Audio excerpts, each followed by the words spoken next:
Our volunteers have started to gather the produce that's been donated at the Fresh Farm Market at DuPont Circle, and this is just the beginning. Wait till you see it's going to grow and grow. Okay, you could come on through, man.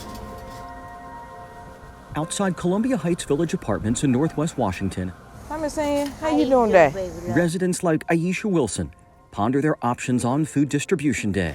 Oh, give me some bread. Yes, ma'am. Aisha Wilson has endured a lot these past couple years. I'm in between jobs myself right now, so actually this fresh food today is really coming in handy. I really appreciate it. This is every week we get these goodies. For 90-year-old Virginia Marrero, what she takes home will sustain her for days. Can I have this too?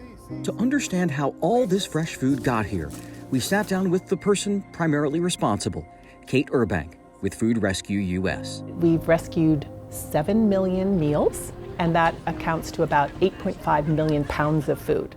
This nonprofit's innovative approach to tackling hunger involves volunteers rescuing and distributing perfectly good food to those in need before it's thrown away by grocery stores, restaurants, and corporate cafeterias. There are statistics that say between 30 and 40% of food is wasted, and when we have a food insecurity problem in the United States, that's absurd. According to ReFed, the United States wasted 35% of food produced in 2019. That's 160 billion pounds of unsold and uneaten food cast aside, costing farmers, grocers, and consumers more than $200 billion. Right now, I'm separating through our meats. Food Rescue US partners with supermarkets like Wegmans, where Angelica Buckman works. It feels great. I mean, nobody likes to throw away food. We give with love, and we hope it's accepted with love. Moments after she packs up food otherwise destined for a landfill, there's a lot here. volunteer Glenn Romero swoops in, loads up, and heads off to Columbia Heights Village. I was shocked at how much food I put in the back of my truck. Only 20 minutes later, we hear from a grateful Miss Marrero. And I didn't have nothing in my fridge. So I'm blessed. It's a match game, really. This entire process from pickup to delivery is coordinated through a proprietary app, ensuring short drive times so nothing spoils. And some of Urbank's top food providers are Washington institutions. All right, let me put this inside. Like the Sodexo cafeteria at the National Geographic Society. I don't like food waste because we know in Washington, D.C. what the world is going through.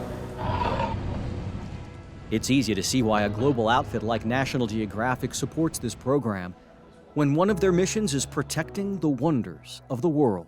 That's what we're all about, inspiring people to, care about their planet, learn, educate, and make changes. Aramark executive chef Steve Hoy at Capital One Arena also goes out of his way to provide. This might be their only meal of the day. For me, that's something important to know that I'm giving back to the community. The car is completely filled with boxes. Volunteer Janet Furshine then takes the short trip to Central Union Mission, where she's greeted by Chef Rick Snyder.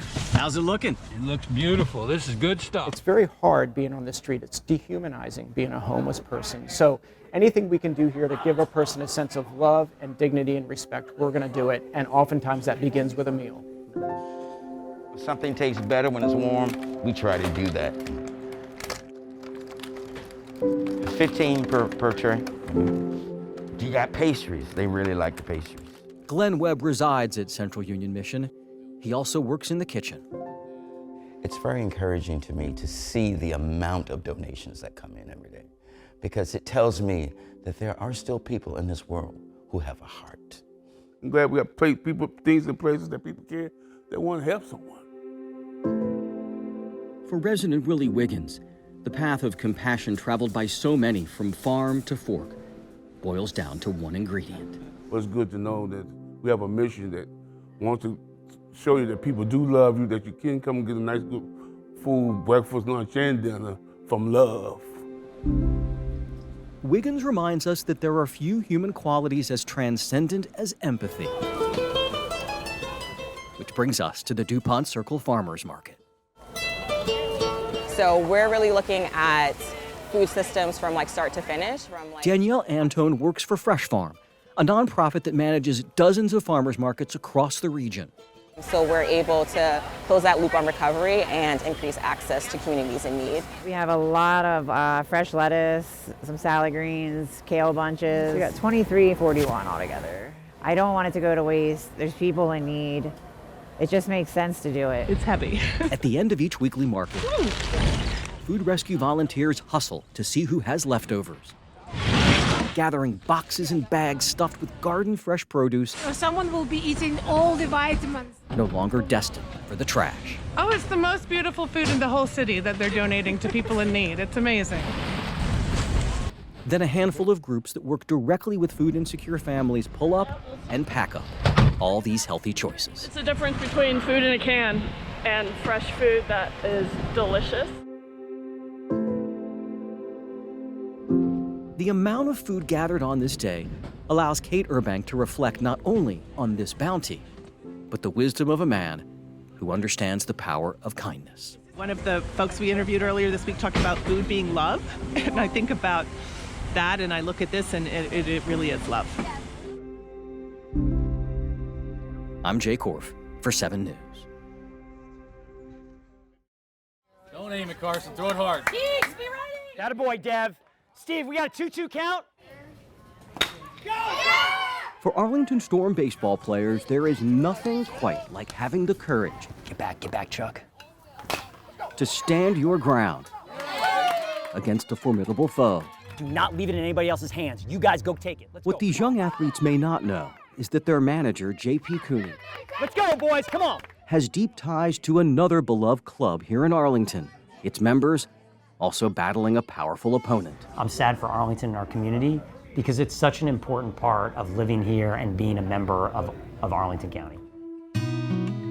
32 years ago, a young J.P. Cooney won an oratory contest sponsored by the Optimist Club of Arlington, an organization with a storied history of philanthropy after forming here in 1946. The Optimists have raised about $3 million over that period of 75 years for youth programs. So this is very important. Optimist finance manager Frank O'Leary says last year the club raised more than $100,000 during their Christmas tree fundraiser out of this Wells Fargo Bank parking lot. To say it's a Arlington tradition is absolute certainty. The money from tree sales provides need-based college scholarships to students like Micaiah Dunbar. I was so scared to go to college and be in debt. I was just praying. So with their help, you know, a lot of that is alleviated. Good swing, good swing. The Optimists also contribute tens of thousands of dollars a year to youth sports leagues, allowing children from under-resourced environments to play for free.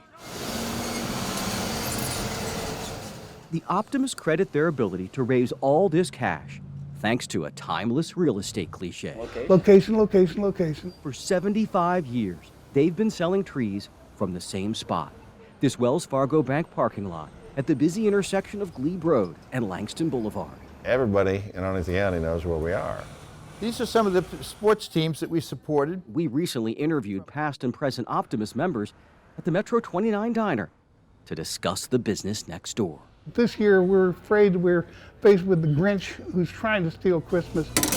Bank officials told club leadership last year that their parking lot would not be available to the Optimists for liability reasons, a concern bewildering the club members who are now scrambling to find another space. Moving the lot probably means we're not going to earn as much money for the kids, which means we're not going to be able to give as much scholarships, we're not going to be able to give as much to the sports teams, which means fewer kids can participate. We reached out to bank officials who responded with a statement that reads in part, "While we can no longer accommodate them with the use of our lot, we wish the Optimist Club well and appreciate our past partnership." I think that bank is doing itself a world of harm. The Optimists had hoped that the bank, like any savvy financial institution, would have seen the value in a tradition that not only easily generates money, but also creates opportunity. As for that ball game, the Arlington Storm weathered a furious comeback, winning only by a run, by standing tall against a worthy adversary. Jay Korf, 7 News.